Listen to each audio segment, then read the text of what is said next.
Hey credit warriors, welcome to the show. Now 6 years ago, I uploaded a video called How to Climb the Credit Card Ladder. Hey guys, Credit Shuffle here. This is a video about how to climb the credit card ladder, where I explain my 5-tier system of credit card ratings in the US credit card market and explain to you how to climb from a basic card all the way up to potentially an invite-only black card. That's a black American Express card, right? Is that a black card? Throwing down the black card. We'll get into how to get a black card later, but little did I know that this video would become the most popular video on my channel with over 1 million views. If I'd known, I would have combed my hair. But anyway, it has become somewhat of a tradition to update it every year. So here we go. This is how to climb the credit card ladder in 2023. Now, when I created this system back in 2017, I created 5 tiers that you would climb to as you move from the most basic credit card up to the most prestigious travel rewards cards that can potentially unlock thousands of dollars per year worth of free travel and benefits. And those 5 tiers pretty much stand today. The 5 tiers of my credit card ladder are 1. Credit builder cards, 2. Basic rewards cards, 3. Mid-level rewards cards, 4. Premium rewards cards, and 5.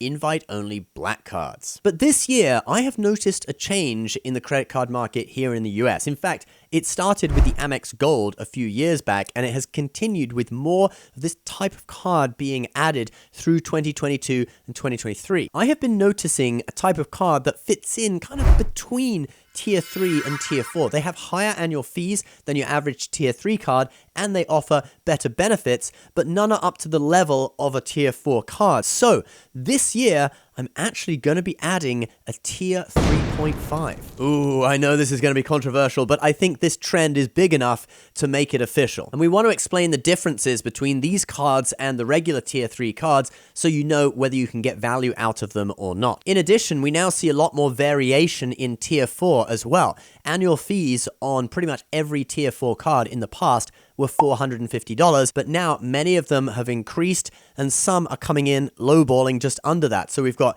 $400 all the way up to $700. And obviously the more expensive ones have even more benefits to match. So we're going to explain that all to you as well. But if this all sounds daunting, annual fees, benefits, etc., remember, you can start right at the bottom with a card with no annual fee and work your way up however far you want to go. So let's do just that. Tier 1. Credit builder cards. In Tier 1, we generally see cards aimed at people who are just starting out on their credit journey or who are rebuilding credit after their credit score has taken a nosedive because of missed payments, bankruptcy, or a business idea that wasn't as good as they thought it was. I created an arm for sticky pads. That's worth $500,000? Yes. Please tell me why. Apparently you can actually buy that product now. But anyway, credit builder cards. Generally in this tier, the cards have no annual fees, although there are a couple of exceptions that we will talk about in a moment. And then we have secured cards, student credit cards, and credit cards aimed at people with what we call a thin credit file, i.e., no credit history whatsoever. Typically, they offer no rewards, such as cashback or points. However, we are seeing more and more exceptions to this rule. Now, before we talk about the cards that I recommend in this tier, I want to give a little bit of a warning on some of the fee harvester cards that take advantage of people with low credit scores. Cards from banks such as Credit One or First Premier generally aren't worth applying for. They often have very high interest rates, like First Premier is at 36%. That's the highest interest rate available right now. Well done, First Premier. You guys are record breakers. The second highest interest rate is on the Total Visa. That card has a 35.99% rate. Both of these cards charge annual fees and one-time processing fees to set the card up. You see why people call them fee harvesters. Some people view these cards as last resorts to build your credit up again if you've damaged your credit score, but it doesn't have to be that way. You're better off getting a secured card. Secured credit cards are when you put down a security deposit, for example, $200, and the bank then gives you a credit card with a $200 limit, okay, the exact amount of the deposit. And this way, the bank has a backup if you don't pay your bill. A traditional example of a secured card that's been around for a long time is the Capital One secured credit card. But there are some more modern hybrid examples where you move a certain amount of money into an account each month, and that amount then becomes your credit limit for that month. Examples include the Chime credit card and also the Zolve Aspire card. These cards generally feel more like debit cards when you use them because you're just spending however much money you moved into that account each month, although there is a process where you're actually getting a loan and then it's being paid back at the end of the month with your money, but it feels like a debit card when you use it. They also have no annual fees, and they'll basically approve anyone with no credit check. We did a video reviewing the Zolve Aspire card a while back. If anyone's interested, it looks like that. I'll put it on the end of this video. Now let's move into student credit cards, and this is where we actually start to see some points and rewards that you can earn on your spending. Student cards that I would recommend in 2023 include the Discover It Student Chrome or the Discover It Student Cashback. This one literally says no credit score to apply, but you do need to be a student. That's the requirement. And you get 5% cashback on different categories each quarter. Then there's the Capital One Saver Student, which lets you earn cashback on dining purchases. And then there's the Chase Freedom Student, where you can earn cashback and there's a $50 welcome bonus. And then we have the last type of credit card in tier 1, which is a non-student, non-secured credit card that just targets people with low credit scores or thin credit files. Cards such as the Capital One Platinum, this is a classic one, it's been around for ages. It does not offer any rewards, it just helps you build your credit. But my favorite, and this is one that I would recommend to anyone starting out on their credit journey who isn't a student but does have a job, and that is the Discover It Cashback card. As the name suggests, it does earn cashback, 5% in rotating quarterly categories, and it helps you build your credit score as well. If you haven't damaged your credit score, and it's just that you're starting out with a thin credit file, no credit history, this is an easy approval, and this is the card that I would recommend for you. All right, let's move on to the next tier. Tier 2, Basic Rewards Cards. Tier 2 is dominated by no annual fee cashback cards, but we also have some basic airline and hotel credit cards with no annual fee that are counted as tier 2 as well. But we'll start with the cashback cards first, and they can be divided into 3 categories. 2% on everything cards, 5% category cards, and regular cashback cards. So 2% on everything cards are cards such as the Citi Double Cash, the TD Double Up card, or the Wells Fargo Active Cash. These cards pay you 2% cash back on all your spending with no annual fee. Now, some people like these as simple one-card setups, whereas other people like them as a sort of catch-all card to use when none of their other cards have a bonus on a particular category they're spending in. They can at least get 2% back if there's no other better deal on another card. Then we have the 5% category cards, which are cards such as the Chase Freedom Flex, the Citi Custom Cash, or the US Bank Cash Plus. The Discover It cashback card would be in here too if it wasn't for the fact that you can get it with no credit score, and that's the reason that I moved it down to tier 1. But the idea of these cards is that they earn 5% cashback in categories that either are changed by the bank each quarter, change based on your spending, or you choose yourself. Now, you are limited to earning 5% on $1,500 per quarter in the case of the Chase Freedom Flex and the Discover It, or $500 per month in the case of the Citi Custom Cash, which is actually the same as $1,500 per quarter, or $2,000 per quarter in the case of the US Bank Cash Plus. And once you spend beyond that limit, it goes down to just 1% cashback. Now, these cards are good for people with low spending because you're earning a high cashback amount, and it doesn't matter that there's a spending cap because your spending isn't that high anyway, so it's a good way to earn a lot of points on a small amount of dollars. And then lastly, we have just regular cashback cards that give you cashback in different categories. For example, the American Express Blue Cash Everyday card, which was just updated last year. It offers 3% cashback on groceries, 3% on online purchases, and 3% on gas with no annual fee. We also start to see small welcome bonuses in this tier worth between $200 and $300. Like the Amex Blue Cash Everyday, it currently has an offer for $250 as a welcome bonus if you spend $2,000 on the card in 6 months. That's about $333 you have to spend per month. That one's quite high actually. Other cards maybe spend $500, get $200 back as a welcome bonus, and the period of time is 3 months rather than 6. Some of the 2% cards though, like notably the Citi Double Cash, do not have a welcome bonus. So don't think a welcome bonus is 100% guaranteed. but many of the cards in this tier will offer it. For co-branded hotel and airline cards, a good example is the IHG Traveler card, co-branded with IHG Hotels. This one, you can earn IHG points on your spending. There's no annual fee, and it's currently got a really amazing welcome bonus, actually 120,000 IHG points. Now that's worth $600, and that's actually an amazing deal. With hotel cards, the value tends to be a bit higher when they're giving you points rather than cashback, because obviously the hotel, it doesn't cost them $600 to give you those points. They're getting it at wholesale price or whatever.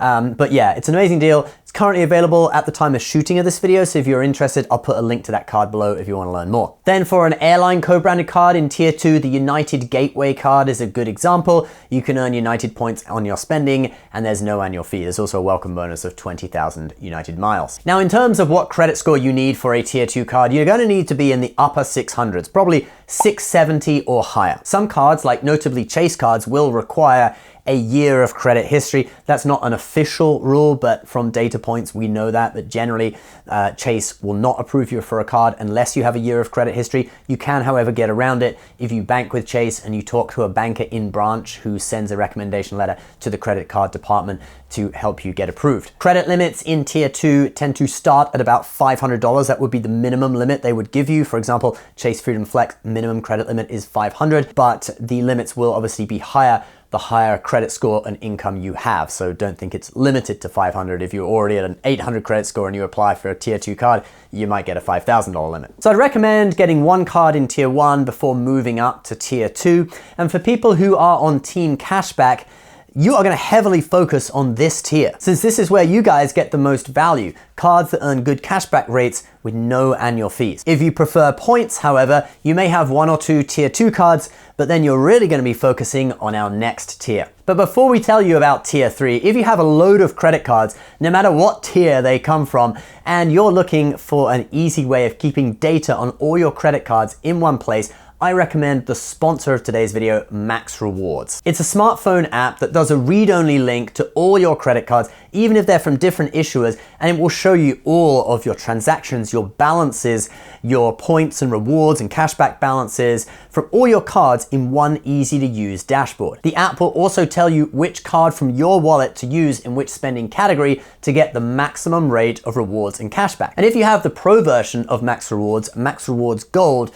the app will even activate Amex offers for you, adding them to your cards so that you never miss a deal. The app may even activate and let you know about offers that you never knew you had, like this one for spend $50, get $50 back through the in-kind dining platform. And you can get a free month of Max Rewards Gold with my link below, or just download the app and check out the free features.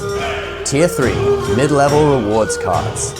This is where we start to see cards with annual fees, normally around $100, so $95 or $99 or so. That's where most of them are. You also get big sign-up bonuses in this tier worth $500 or more. For credit score, you need to be around 700 to get approved for a tier 3 card. Now in this tier, you will find some cashback cards, you'll find a lot of hotel and airline co-branded cards, and you will find a new type of card that we haven't talked about yet in this video, and that is the transferable points card. These are credit cards that earn the points currencies of all the major credit card issuers: Amex, Chase, Capital One, and Citi. And these points can be used to book travel directly or transferred out to airlines and hotels, which gives you better value. The most common cards in tier 3 that have transferable points are the Chase Sapphire Preferred, the Citi Premier, the Capital One Venture, and the Amex Gold. Now the Amex Gold, though, is one that I'm gonna say fits into tier 3.5, but more on that in just a moment. What these cards all have in common is they earn the points currencies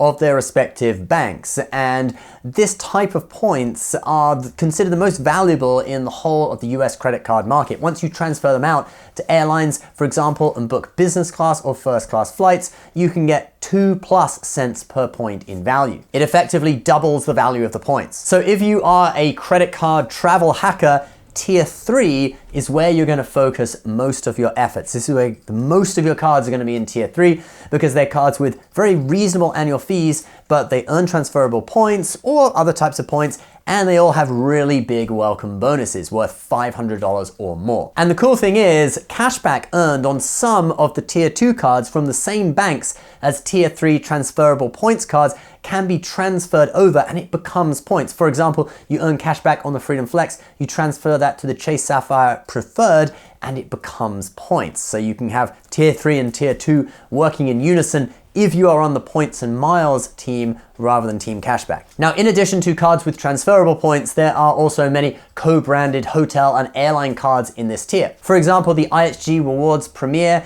is a good example of a Tier 3 hotel card. The card offers an anniversary free night at an IHG hotel, which more than outweighs the value of the annual fee. And then co-branded airline cards in this tier will typically give you things like free checked bags, priority boarding, etc., and they'll let you earn airline miles on your purchases, but they stop short of giving you airport lounge access. That benefit is reserved for Tier 4. But before we talk about Tier 4, let's first talk about this new mysterious Tier 3.5. I'm not going to do the intro because it's still technically part of Tier 3. Oh, you want the intro? All right then, Tier 3.5, upper mid-level rewards cards. So these are cards in Tier 3 that have a higher than normal annual fee. Basically, all of them are $250. Now, the Amex Gold started this trend back in 2018 when they raised the annual fee to $250. But this card does have a couple of credits, so a $120 Uber credit and a $120 dining credit, that if you use them, they effectively bring the annual fee down to $10. And so that's why I'm referring to this as a subcategory within Tier 3. I don't think it qualifies for a whole new tier in and of itself, because when you look at the value you get out of these cards, it's actually quite similar to the regular Tier 3 cards. So I don't think it warrants me making this Tier 4 and then moving Tier 4 up to Tier 5 and etc. But what it does require is more of an upfront commitment, because you have to pay $250 your first month before you start getting that money back in the form of $20 per month in credits on the Amex Gold, for example. But let's look at some others. So the United Quest card is an airline card that positions itself in that $250 annual fee range. It offers some great benefits on United, like a $125 credit for United purchases per year. That halves the annual fee if you use it. Then you also get 500 Premier qualifying points for every $12,000 you spend, and this helps you work up the status ladder with United. Then there are also two recently released new Marriott hotel cards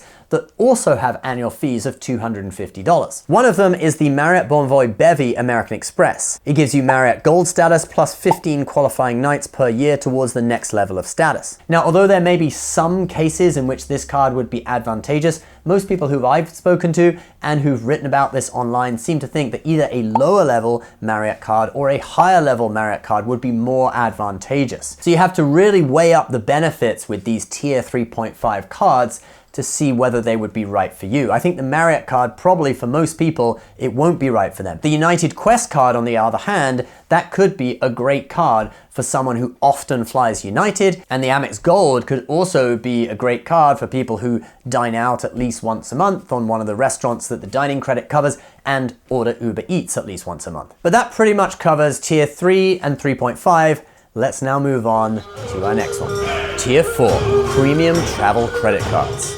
Now the Tier 4 card is the card of suburban Karens who don't want to show ID at the liquor store. You have no product in there because you've given me no ID.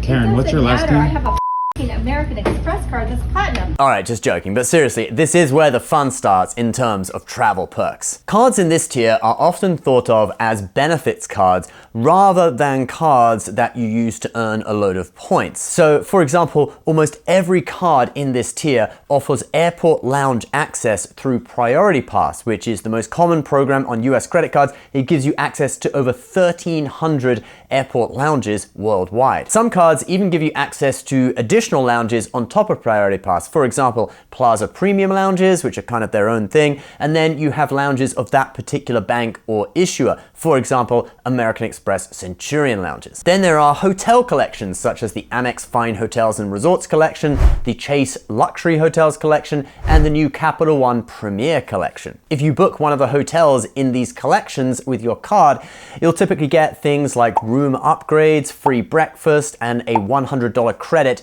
to use on either dining or spa services during your stay. And these collections are available to Tier 4 card holders of each of those banks I just mentioned. In recent years, annual fees have really risen on Tier 4 cards, but they have added a lot of credits to refund you a certain amount of money in an effort to justify these annual fees. For example, the Amex Platinum gives you a $240 digital entertainment credit, a $200 Uber credit, a $200 airline credit, a $200 credit for their hotel collection, and much more. If you use all of them, it's a value of over $1,500, double the annual fee. So in 2023, we have a huge variety of annual fees and the amount of credits that the cards give. So at the low end, we would have a lower annual fee and lower credit cards like the Capital One Venture X or the US Bank Altitude Reserve. Then at the mid-level, we have the Chase Sapphire Reserve, and all the way up to the coupon book that is the Amex Platinum. I have American Express as Platinum. Now those were all Tier 4 cards in transferable point systems, but in Tier 4, don't forget, we also have some co-branded airline and hotel cards that give you benefits with those brands. For example, the American Express Hilton Honors Aspire card gives you Hilton Diamond status, that's the highest level of Hilton status, and a resort credit for an annual fee of $450. And the American Airlines Executive MasterCard from Citi gives you Admirals Club Lounge access for a $450 annual fee, which is cheaper than if you bought Admirals Club membership yourself. Now, to get approved for one of these cards, you're going to need a good credit score. I would recommend at least 720, although there are exceptions to that rule, and you're going to need a good income, at least $40,000 a year, I would recommend. Now, I have another video all about Tier 4 cards on my channel. It looks like that. You can check that out if you want to know more about them and more about how to get approved for them. I go into a lot more detail in that video. But for now, let's move on to our final tier. Tier 5, invite-only black cards. These are credit cards for people who look like this: mingle with politicians and vacation on private islands. Okay, that's not really what I had in mind, but to be honest, I mean, he is the kind of guy who would have one of these cards. You know, it's people with a lot of money. And talking of money, if you want up to 13 free stocks for signing up and opening an account, depositing any amount of money with the brokerage app Webull, there's a link for that deal below. It's a limited time offer, so get it while you can. The most famous card in this tier is the Amex Centurion. Now, typically you need to spend at least $250,000 on other American Express cards to get an invite. Then we have the JP Morgan Reserve, the card of Barack Obama, who added his daughter as an authorized user, and she used it for, okay, I don't know whether that's real or not. Snopes says it's fake, so it must be fake. But anyway, this card is usually reserved for people with a $10 million net worth or more. In terms of benefits, it's pretty similar to the Chase Sapphire Reserve, except that it gives you full United Club access. You get a really cool, thick metal card, and apparently the concierge is amazing. The customer service on this card was impeccable. They pick up on like the first ring. Now, those are the two most notable Tier 5 cards on the US market, but if you look internationally, there's a load of these cards out there, like the Dubai First Royale card, which is basically for Middle Eastern royalty, the Coutts Silk card of the Coutts Private Bank in London, that's where the British royal family keep their money. And for Tier 5 cards, there's no real credit score requirement or annual fee requirement for a card to be in this tier. My only requirement for them is that they are invitation only. And some in this tier are easier to get than others. They're not all aimed at billionaires. For example, the Carrot credit card for social media influencers takes a different approach to give out invitations. You have to have at least 200,000 YouTube subscribers or 1 million TikTok followers to get an invite. And so I include that card in this tier as well. While you don't have to be mega rich, like a millionaire or a billionaire, it is hard to get because it is invitation only. You have to be at that level. Now, if you want a dedicated video on Tier 5, I do have a full-length, in-depth video on that that covers all of the Tier 5 black cards. It's pretty entertaining, even though most people will never have a card in this tier. But anyway, if you want to check it out, I'll put it on the end card of this video. And that is the updated tier list for 2023, guys. I hope you enjoyed it, and I hope it will guide you on your credit journey. Guys, if you've made it this far, please leave a like. It really helps us out, and even leave a comment for the YouTube algorithm. You can let us know which one of these cards is your favorite. A big thank you to the sponsor of today's video, Max Rewards. You can get a free month of Max Rewards Gold with my link below. Also check out 12 free stocks from Webull, and I will put my credit card guide below as well, where we have mini reviews and links to many of the cards that we have talked about in this video. Please subscribe if you're new, and we'll see you next time. Bye-bye.